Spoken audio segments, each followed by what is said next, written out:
Hello, welcome back to another installation of What Would Lou Do? So we just made it back from SHOT Show 2026 and it was massive, a crazy, exhausting trip, and there was just so much to see. But due to time constraints and the sheer size of SHOT Show, there was only so much that we got to see and could stop and interview and things like that. So what we've decided to do is to whittle this down to 10, and then I will put my top 3 at the end. So first up on the chopping block is Live Free Armory. Now this was actually a booth that was not on our radar, but was suggested by you guys. So we obliged and stopped by the Live Free Armory booth. Now I personally have no experience with the Apollo 11 that they released a while back. It was one of the guns that was on my radar when I was looking for my first 2011. However, after seeing a lot of reviews and a lot of negativity regarding that particular model, I actually settled on the Springfield Prodigy. But we have a review on the channel if you guys want to check that out and get our honest opinion. But Live Free Armory has now teamed up with Century Arms, aka Canik. And the function of Century Arms is primarily just to be the distributor. LFA is still making everything in-house. The biggest change that I've seen is the grip. The grip is no longer 3D printed. It is an aluminum grip. The design is interesting and it does have a good profile to it. However, the texture might be a bit lacking for a lot of shooters, myself included. I won't know until we officially get our hands on one and get to review it. Hopefully we can do that for you guys. After speaking with them, I did find out that everything is made in America and everything has a lifetime warranty on it. So that got us kind of excited to potentially work with LFA. So we'll definitely be reaching out to those guys to try and get one on the channel to let you guys know what our thoughts are on said pistol. So next up on the list, because it was right there at it, is the Canik booth. Now we didn't get any footage of any of the guns, whether at range day or at the actual floor of SHOT Show, because for me personally, I don't particularly like Canik guns. We've shot a few of them over the past and I've just not noticed anything remarkable about them. I think a lot of the things that they've done up to this point have kind of been gimmicky. Their compensators and ports and everything just weren't very well done in my opinion. So for example, with the Prime, the guy went into this spiel of like, oh, it's a compensator and a port and like all this crazy science is mixed into it. However, the efficacy to me didn't feel any better than shooting like a stock striker fire gun. However, now that I've learned that they're teaming up with Radian, I think that this actually may be something that you guys want to keep your eye on, because with Radian, I actually have experience with the Radian Ramjet Afterburner for the P365, and that thing did make a good bit of difference. So that got me interested and I decided to put them on the list because I think that might be something that I keep my eye on. And if you guys are interested in us trying to review one of those for you, then definitely let us know down in the comments and I will try to get a hold of one. Numero 3 on the list is Palmetto State Armory. We have a bit of experience with PSA products. I shop there all the time because they're right in my backyard here in South Carolina. Also, we've reviewed one of their ARs, which was a great experience. But what I was most excited about was their Saber 11, which is their attempt at a double stack 1911. There will be 2 variants of that. So first is black. How dare you! And it comes sporting an MJD Solutions grip. Those grips are fantastic. So good on PSA for going with MJD Solutions on the grips. It felt pretty smooth. The trigger is, decent. The rep that I spoke with, he assured me that there are no MIM parts and everything's made in-house. And then another variant they're gonna have is an FDE type of version. And that one is going to have an aluminum grip.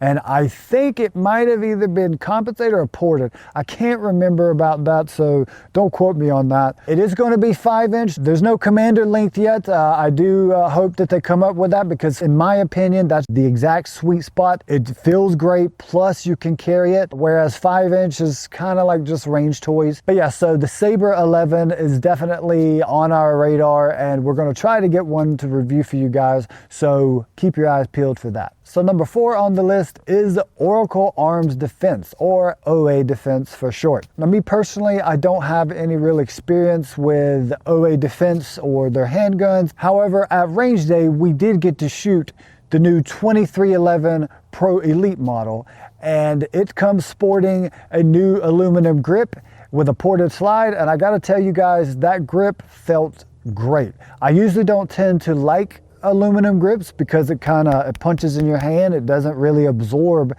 the recoil, it kind of transfers it, but the texture on that one felt so good. And because the slide is ported, it was a flat shooting gun, right? And so overall, it felt really, really great. So OA Defense has definitely caught my eye, and I will be looking into possibly getting one of those for the channel, but no promises made. Number 5 on the list is Stealth Arms. So Stealth Arms has become very popular for their Platypus double stack 1911 that takes Glock magazines. Well, they have released a new iteration. Now, we actually saw 2 new variants down at the Gideon Optics booth. Shout out to Gideon, by the way, love their optics.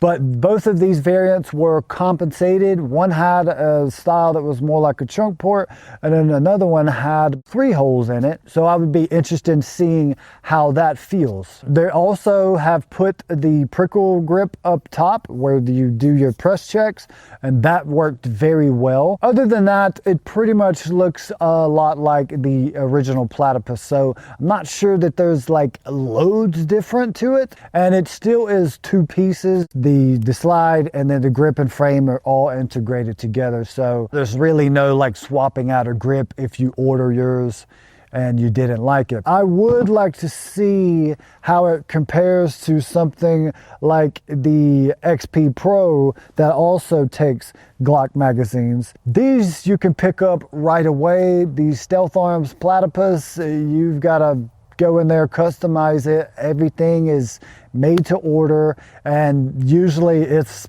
anywhere from 4 to 6 months to wait and get one of those. So if we're able to get a hold of one, you would definitely see it on the channel. So make sure you subscribe so you don't miss it. Number 6 on the list, which is quite fitting because I literally just held up one of their guns, is Fusion Firearms. Obviously, I have experience with Fusion Firearms because I have reviewed or am in the process of getting that video out to you guys, the XP Pro, and I actually have 2 of them. The difference between these 2, this one basically has a lot of the upgrades, so like their prickle grip, the ported barrel, thumb ledge, right? Like this one's all done up, whereas this one has the original grip, no porting, anything like that. And so I will get that video out to you guys here soon. So they have a compact model that they're releasing of the XP Pro. It's somewhere in the 3-inch. That one looked pretty cool, and actually Mrs. Lou was like, yeah, you might need to get me one of these, you know. And so I was kind of surprised about that because she usually doesn't really care for 2011s. Of course, they've got the XP Comp,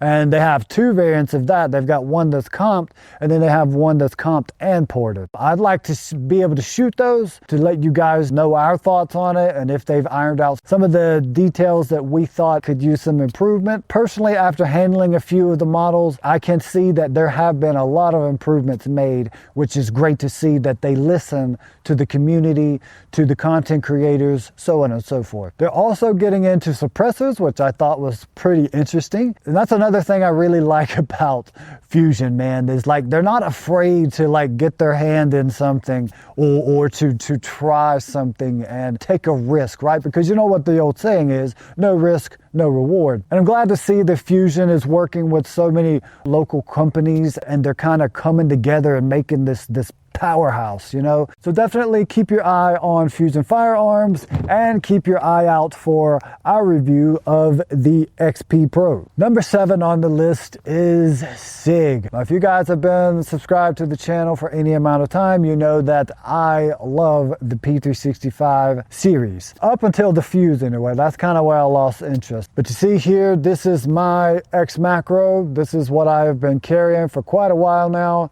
And I really love this gun, but as you well know, that I am now gravitating more toward 2011s, and SIG has a new line of 2011s that I think look fantastic. I'm sure a lot of you are familiar with the GTO series, the compensated 2011 that they just released. There's a lot of new variants of that coming out as well.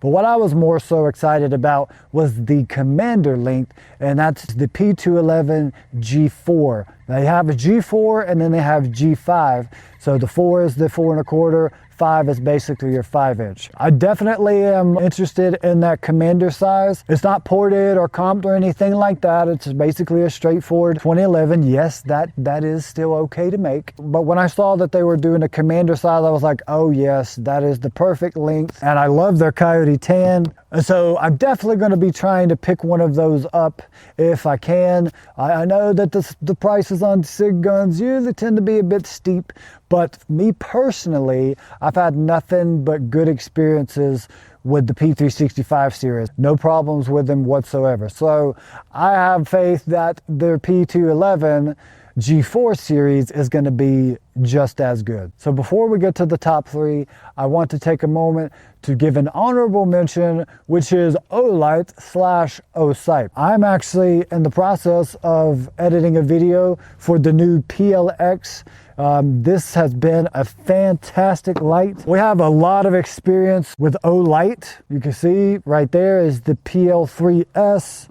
We've got another PL3S on there, and then we also have the PL3R, the rechargeable light right there. This is probably my new favorite gun, especially for 2011s. They've just been fantastic. And also we are in the process of reviewing the Osight SE. We're hoping to get the newer model that's green to kind of do a comparison.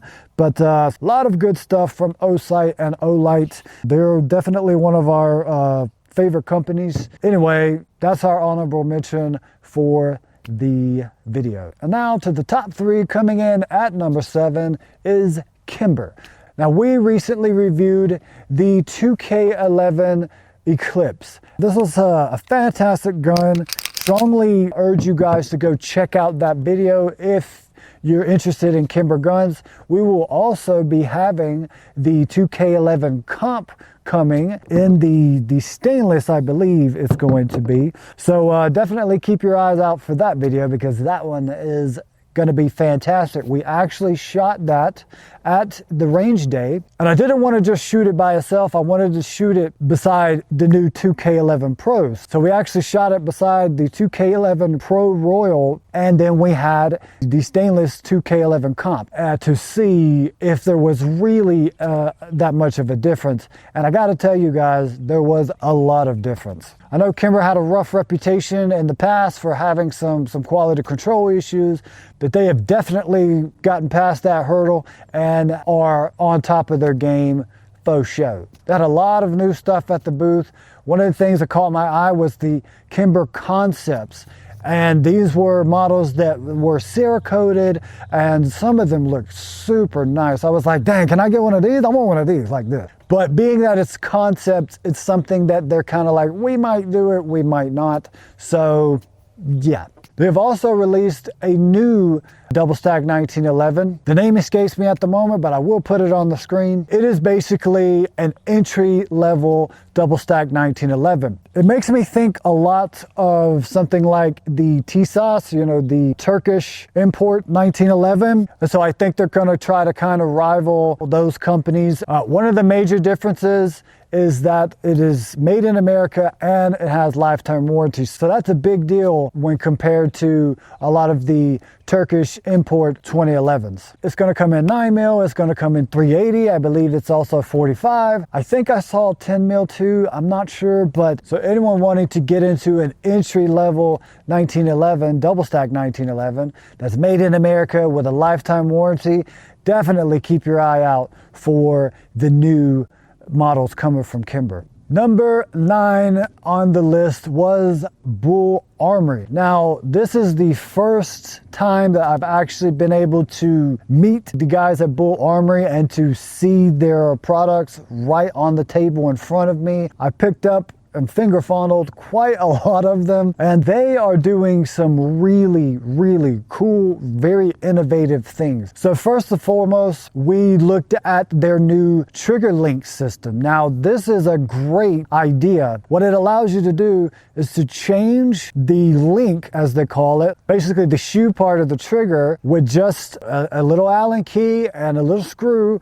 You can just swap that out with 12 different other links that they're going to be selling. So the VP took us through the whole spiel, and I gotta say, it looks really cool. It's gonna fit a wide variety of manufacturers. It's not just for the Bull Armory, and in the future, it is going to be standard on their SAS models. So that was definitely a cool thing to see. They also showed us the new race gun that they have, which is called the Fireball. Now, for me personally, it's one of those wild looking futuristic type guns, but as far as competition shooters, it looks like it would run like a sewing machine. And aside from a few of the other models that I picked up and looked at, he showed us the new TAC Pro Comp model, and that thing looks like a beast. It is not only compensated, but it is ported as well. So I have no doubt that it is going to be a flat, smooth shooter. The Bull Armory guns are notorious for selling out extremely quickly, right? Once they're in stock, boom, they're gone. Demand is very high, and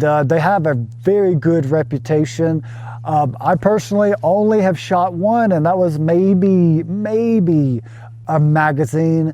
And so I want to see more. I want to experience more. I will be in talks with them to see if maybe we can get something for the channel. Definitely keep your eye on Bull Armory. They're definitely on our radar. It wasn't that they weren't before, but it's a bit different when you get to see it in person and talk to the people and see the innovation, the passion, right? The drive and determination of the people behind the product. It definitely puts things into perspective for you. So good job, Bull Armory. Coming in at number 10, and my absolute favorite stop at SHOT Show 2026 is Jacob Gray Firearms. Now, a while back, I put out a video on the Jacob Gray Hex here. This has been a fantastic firearm. It's so smooth. It has this beautiful rose gold barrel in there. Does not have any issues with it at all. It's smooth. It has a great trigger. The grip, I really love the grip. I usually don't like aluminum grips. They just don't feel good to me. But for some reason, this one, it just feels right. And in typical Jacob Gray fashion, they did not disappoint at SHOT Show 2026. First of all, one of the interesting new products that they've come up with is called the Recoil Reaper. It's a recoil system that will not only be dropped into their firearms, but is able to be purchased and put in other firearms as well. And the way that they explain it to me, it sounds like it's going to be a great asset to 2011s in general. And they also showed us the new Nox 9. Now this gun is something that you would probably say is over-engineered, overthought. Like every little thing that you can think of has been thought of. Every profile is just perfect. Everything is so well blended. I mean, it is a well-oiled machine. The grip, while not my favorite cosmetically, ergonomically, it feels so good. Like the palm swell, it goes right into the correct area of your hand. It just felt good. And that same grip profile is on the new Hex Pro model. Now, that one is like this, but on steroids. So it has that same grip profile that you see on the Nox 9. However, it has the same hexagons like on the Hex model. One of the big differences you'll see on this one is that it is chunk ported at the end. They're not trying to brand this as a comp or anything like that. They're saying it's a chunk port. It feels so good. It's so smooth, very classy, very good stuff coming out of Jacob Grave. And I love that they're just right here in my home state of South Carolina. I'm gonna definitely go down there and see their facility. If you guys are interested in that, we'll do like a tour, you know, as much as they will let us, you know, because you don't want to give away the secrets and all. So if you guys are interested in that, definitely let me know in the comments and we will get that going for you guys. As far as the Nox 9, the Hex Pro, I'm not sure if we will be able to get any of those models to shoot for you guys, but I'm hoping that we will, so we can be representing. Thank you guys so much for watching. If you like this video, we ask you to just strike that like, swell that bell, subscribe and vibe with us and make us feel all appreciated, baby. We appreciate you guys for watching. As we always say, seek the Lord while it may be found, or call upon him while he is near, because he is near unto those that be of a broken heart, and save such that be of a contrite spirit. You draw near to God, he will draw near to you. He resists the proud, but he gives grace to the humble. So cast yourselves down before the Lord, and he will lift you up. Till next time, take care and God bless.